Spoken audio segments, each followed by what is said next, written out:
As a Yu-Gi-Oh player and content creator, I would say that my experience has been a little unique. And I would say uh, more unique than most.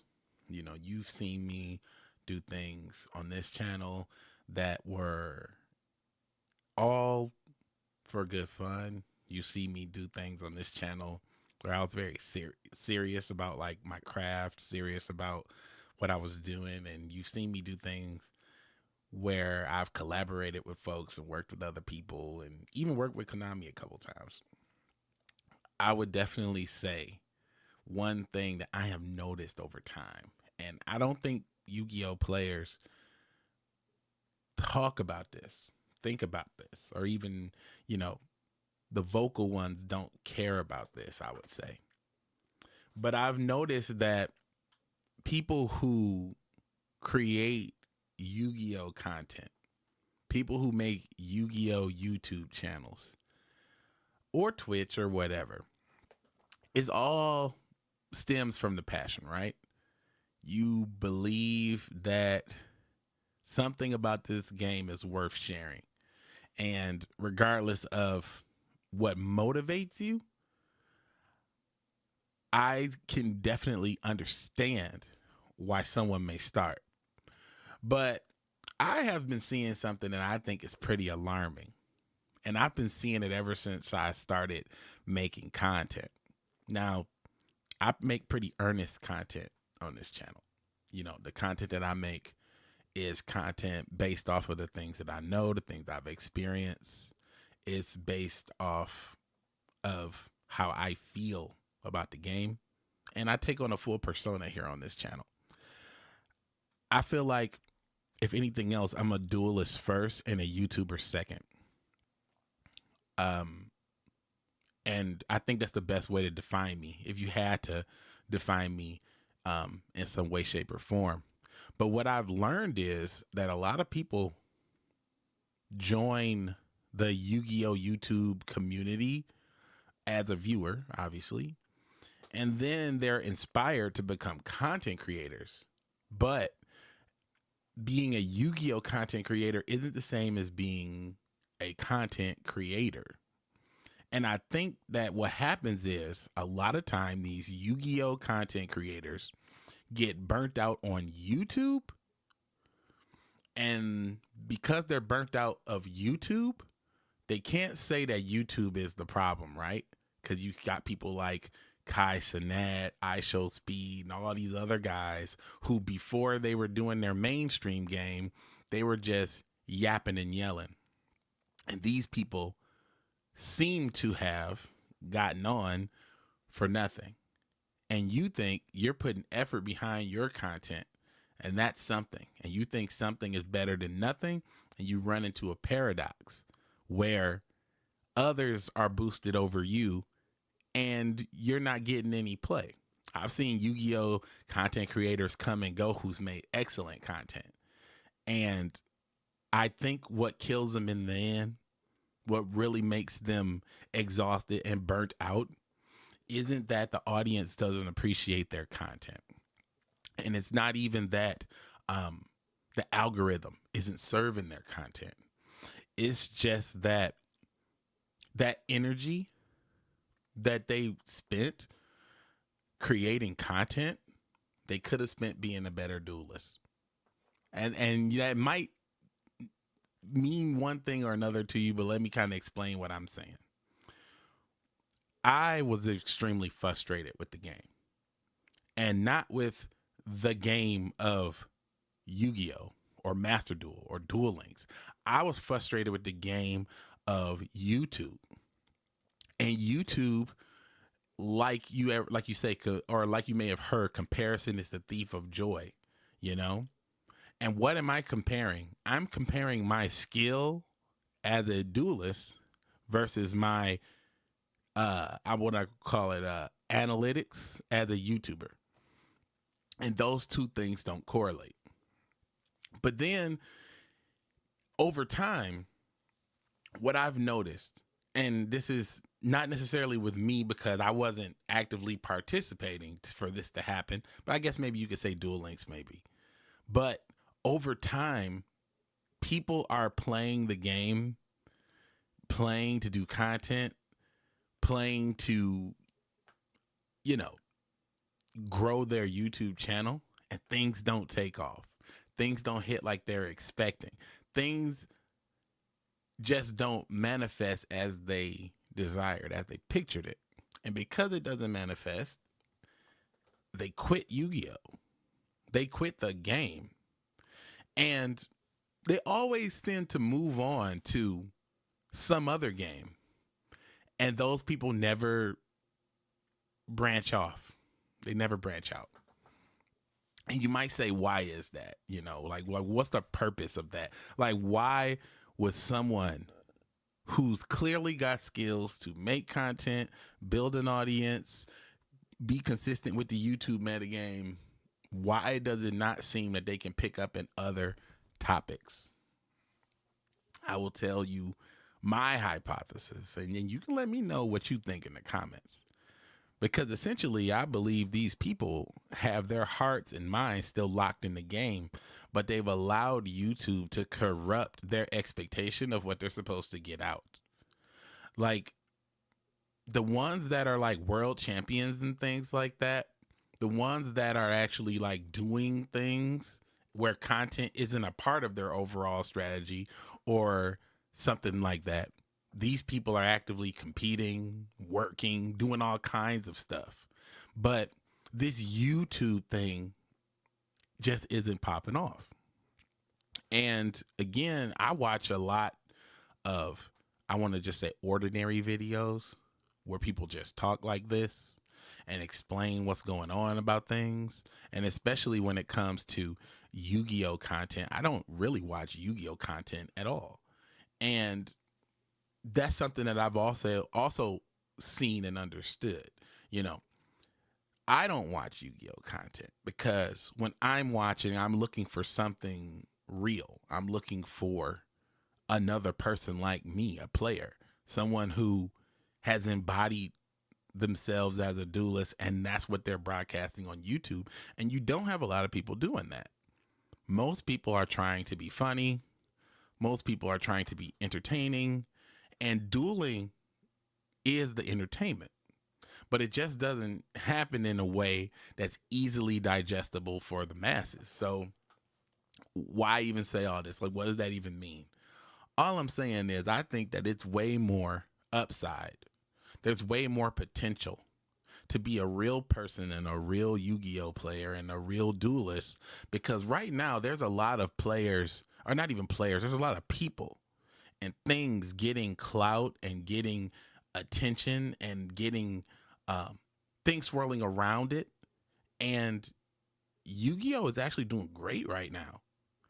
And I think that duelists should be more prominent and not content creators. I think we should all get away from making content. I think we should all get away from, oh, check out my deck list, blah, blah, blah. Like, we should be savants. We should be savants of our archetype. We should know in and out our archetype. Like, if someone needs to find a master of the Gladiator Beasts, they come to me. They come to my channel. Sure, it's not organized and I'm not breaking down plays one by one, but at the end of the day, if you're a Gladiator player, you'll learn something from me. And I think that that is the problem with Yu-Gi-Oh. We don't got enough people willing to take the risk to stand on business and be a duelist and say, this is who I am, this is what I play, and I don't care. And it took me a while to even get there. It took me a while to even come around to this concept, because for me, I've always put my YouTube on the back burner, but I've always kept Yu-Gi-Oh as my thing. Like, the only thing outside of Yu-Gi-Oh that I've been doing consistently is my job.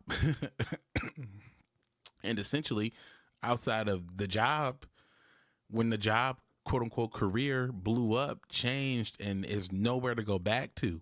And it actually even reminded me, like, why I even play Yu-Gi-Oh in the first place. And when I was coming back, and deciding, you know what, I'm going to go ahead and start my YouTube up again. But what am I going to make?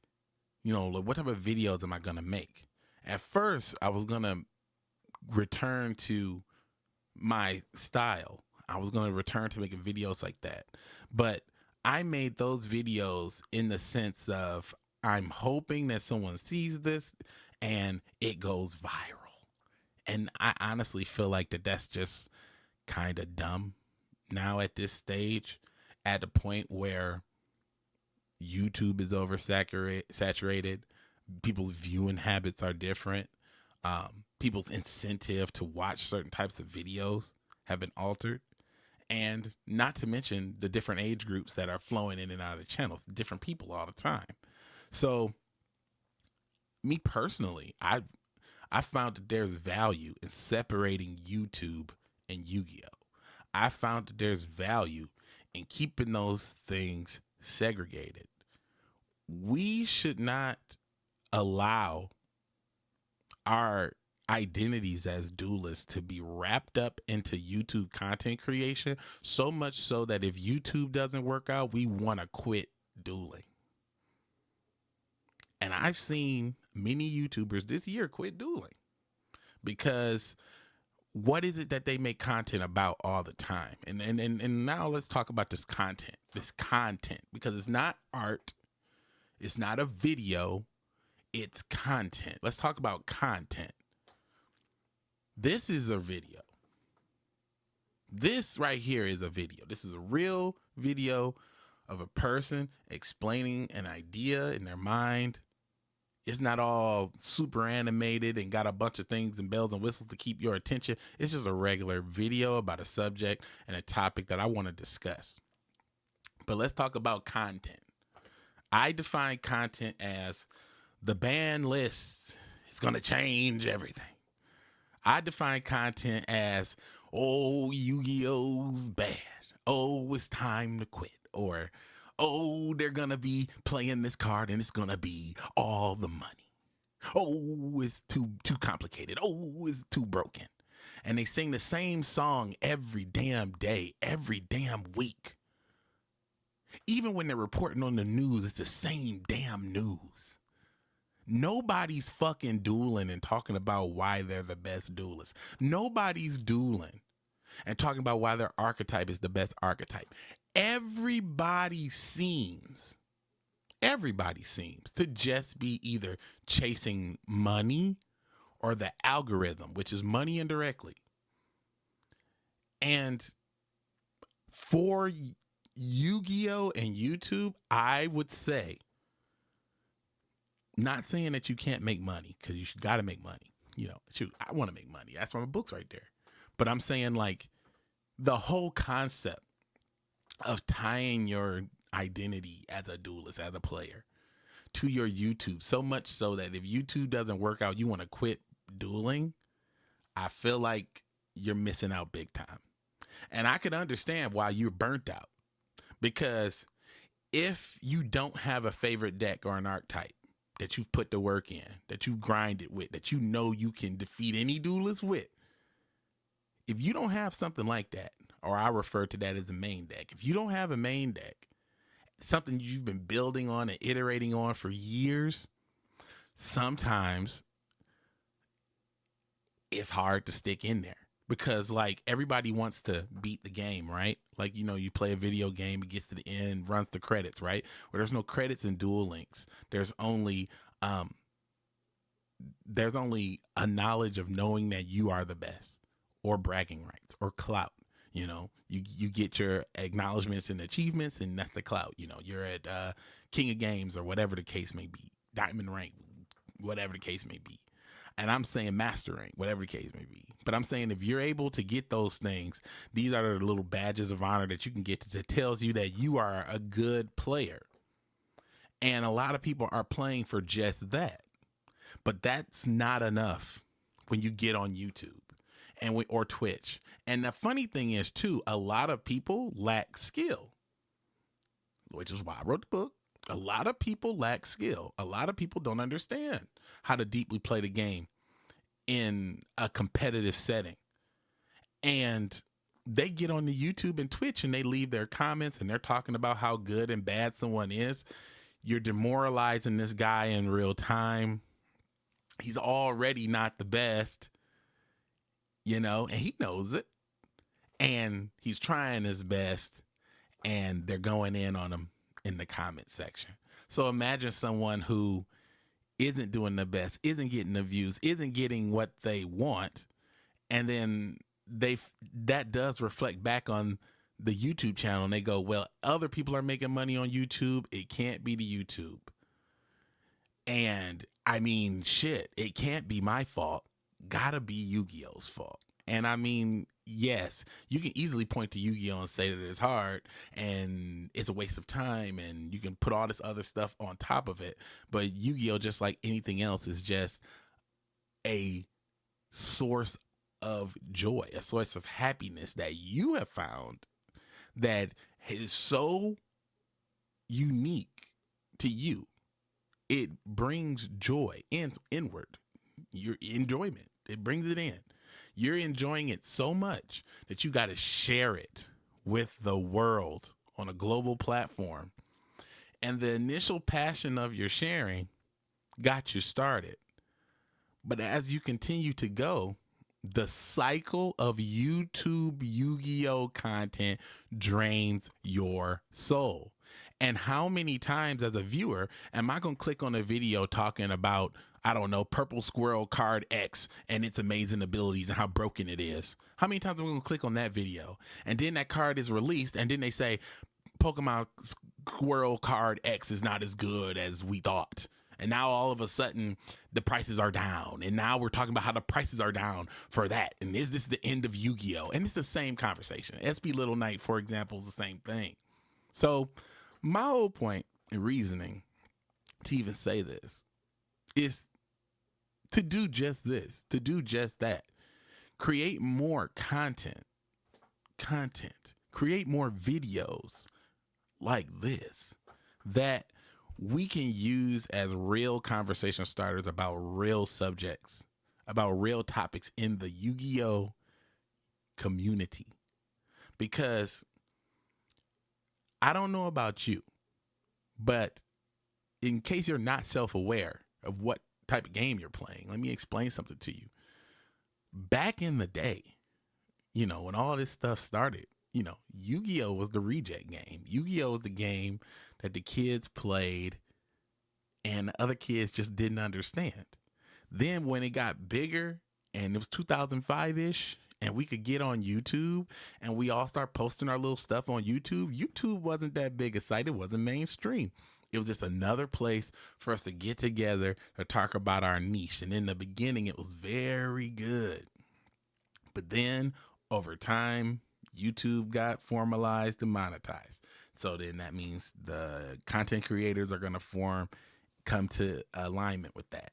And that formalization and monetization, number one, I'm going to say, I know that people don't watch Yu-Gi-Oh content all the way through, because it's like most people come on, like the people who watch Yu-Gi-Oh content seems to be on a long spectrum. So there's like the guy who thinks he knows everything. So why is he watching? I don't know. But that person never watches a full video. And the genuinely curious person who just typed in the thing and they're finding it. Somewhere in the middle, you got a daily viewer. But no one's quote unquote, you know, per se, coming on to enjoy the Yu-Gi-Oh content. Most people are there to enjoy the duelist, to enjoy that perspective. And I feel like it's not a lot of people really talking about their perspective as a duelist that plays X deck. I feel like there's not a lot of people that do that. There's a lot of people who play a deck and you know that that's the deck that they play. And there's a lot of faceless channels that does that too. Like there's a lot, it's popular to do hero decks that way. But I'm just saying that we need more people just talking, more people building up, putting some meat and bone to this community. Because right now I would say it's very much separated. You know, obviously, if you get online, you play your game, you get on Discord, do all that stuff. Yeah, that's a bunch of little extracurricular stuff that, for example, as I mentioned, that Yu-Gi-Oh was a few times removed when you're in school. As a person in the Yu-Gi-Oh community, I don't like Discord. I don't want to do all that stuff, but I do enjoy feeling like I'm a part of the community. And in terms of like going to play physical Yu-Gi-Oh, I don't have the time to do stuff like that, you know. But this is how I communicate. This is how I participate. I make content. I make videos. I do live streams. So, you know, this is how I add to the game. You know, I add my perspective. I wrote a book. I created AI, you know, for duelists in the community. Like, this is how I participate in the community. And why do I have my approach? Is because I believe that there are better duelists out there than we currently have today. And I believe that the duelists that are focusing on the wrong things, if they recalibrate it to their, and put that mental bandwidth towards their decks, towards their craft, we could grow it and make it even better. I was blown away with Worlds this weekend. Or not this weekend, it was maybe last weekend, or maybe this weekend, I'm not really sure, depending on when you watch this. Emmanuel Macron came out and called Yu-Gi-Oh an art. It said it was our craft, and put a lot of respect on the game. Now, that was amazing to see in Worlds. You have a world leader acknowledging Yu-Gi-Oh as a craft, you know, as art in Paris. I found that to be beautiful. And that being said, I feel like we should all master our art and not give our talent, give our heart, give our spirit away to a platform like YouTube that doesn't appreciate it. So I thank y'all for watching. And as always, I'll see you in the next one.